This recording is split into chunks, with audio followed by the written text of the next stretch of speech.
what are some of the features that are located in the masjid? One of the key points added to the mosque later on, not later on nowadays, but during the medieval times, the school. School became inside the mosque. It became a tradition. That's what we call it. Most of the mosques in Islam, we call it schools. School of Sultan Hassan, school of Salih Najmuddin Ayyub, school of Qalawun. These big mosques in Islam, it's actually schools. Regularly, it is run as a school to teach different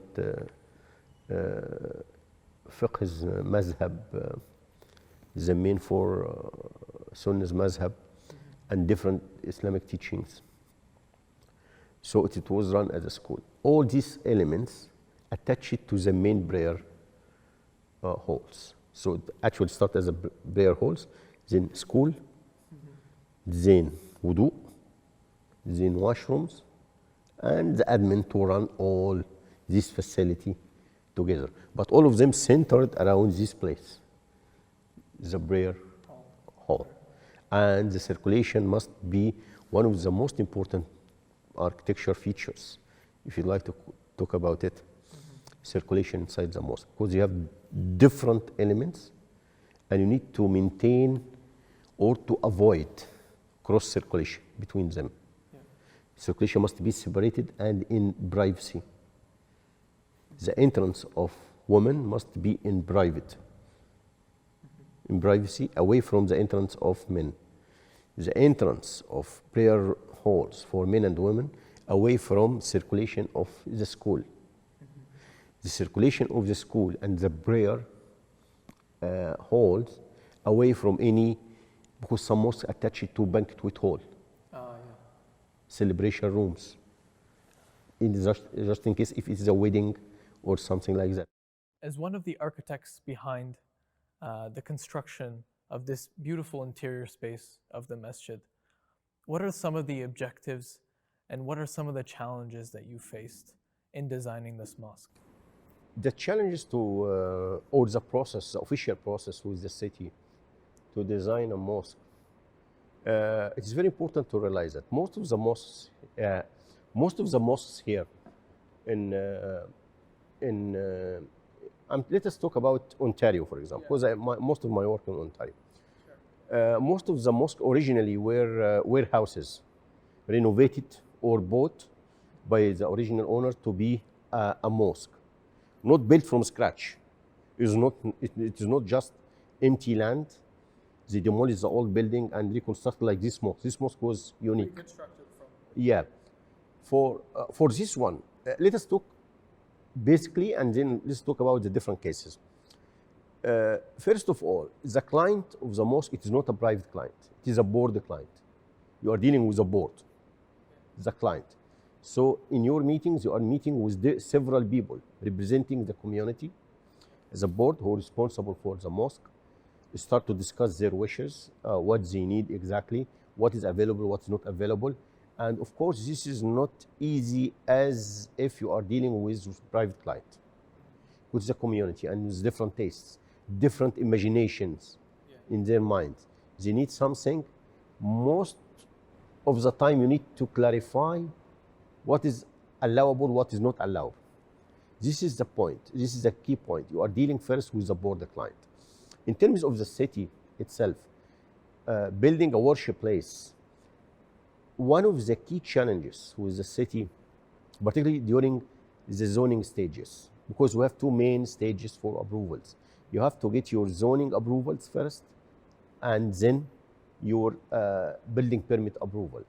Zoning approvals, you need the city to approve the design, to approve your design, your site planning, as we call it, used to call it in our offices.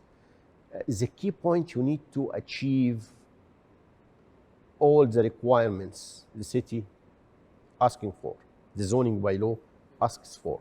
Like one of the key points is the parking numbers. One of the big challenges, parking, you know, you worked with me on this several times.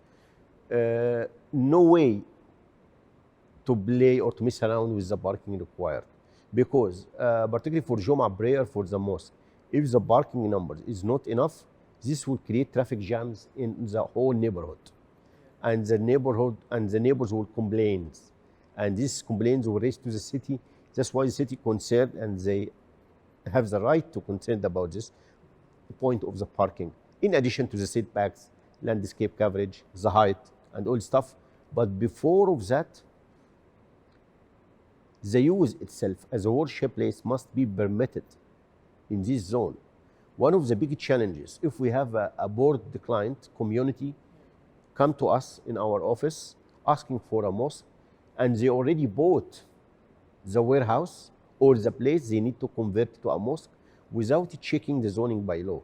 The zoning bylaw doesn't permit any worship places in this zone. It is not permitted use. You understand? This is big challenge to have a rezoning application with the city, because it's called rezoning. It is something not permitted and you need to be permitted. So we urge any community before purchasing any warehouse to convert to a mosque to check the zoning bylaw before spending money to see if this place permit for worship place, one of the permitted use in this area or in this lot to be permitted. What is a warehouse now? But also the zoning telling you what is the permitted uses in this area. It is permitted you to be office building, worship places, medical offices, group A building, whatever. Industrial, One of the, if you remember the Fairbank project, one of the nicest project, but the problem, the community, it was for specific community, don't want to mention the community, they bought the building and the land before checking the zoning bylaw, or they bought the land during an old bylaw and it was permitted at that time, but they waited for long time until they start the constructions. During this time, the zoning bylaw changed, and this permitted use is no longer permitted anymore. That's why it is long shot, particularly for worship place, for big stores. Such a project requires lots of parking. If it is not permitted and you need to apply for rezoning, it is long shot to be approved. It is not a house. It is not a residential building. It is not a townhouse. Maybe a rezoning application can go through, but this is a big challenge. We need to check the zoning bylaw for any lot, for any community or even private client to purchase. Before purchasing, check the zoning bylaw about what is permitted, what is not permitted. So he knows exactly his future. This is one of the big challenges. The rest of the challenges is normal and it's easy. The mosque to help people to relieve their stresses, Muslims or non-Muslims. If I'm constructing a mosque in a neighborhood, to relieve the Muslims and non-Muslims together, not to relieve the Muslims and to put stresses for non-Muslims. If it will put stresses in terms of environmental issues, drainage, noise, during Ramadan time, Taraweeh time, not to create noise for them, not to create light reflections or tree paths to their houses, no use from it. That's why we need to treat all these challenges with the city and to remove any concern from the neighbors. Then it will be accepted firstly by Allah and physically by the city. Now that you've designed this mosque and now entering the space, what sort of feelings and sensations come to mind? Being in the space, praying in Not imagine. Give you an example. If you are designing a house for a family, because when you design a mosque, you are guaranteed 100%. All the community will see it, will use it. If you are designing an office building or an office plaza or a medical plaza, maybe will be used by a specific group of the community. The rest will never see it alone. But mosque, 100%, the whole community, the whole ages, the whole gender of the community will see it, will use it, will give feedback, will love it. One of the key points, because most of these mosques based on donations and fundraising, to show it to the community, to show where is their money will go, they used to present a design of the mosque, of the facility, and use his presentation drawing to show it to the, to the community. Yeah. You cannot imagine the impression you get when the people after Jumu'ah prayer start to look to the mosque, and this will be our mosque. Yeah. This will be, it is amazing feeling. And particularly if we know you are the architect who will design this mosque for them. Yeah. It is a feeling makes you speechless.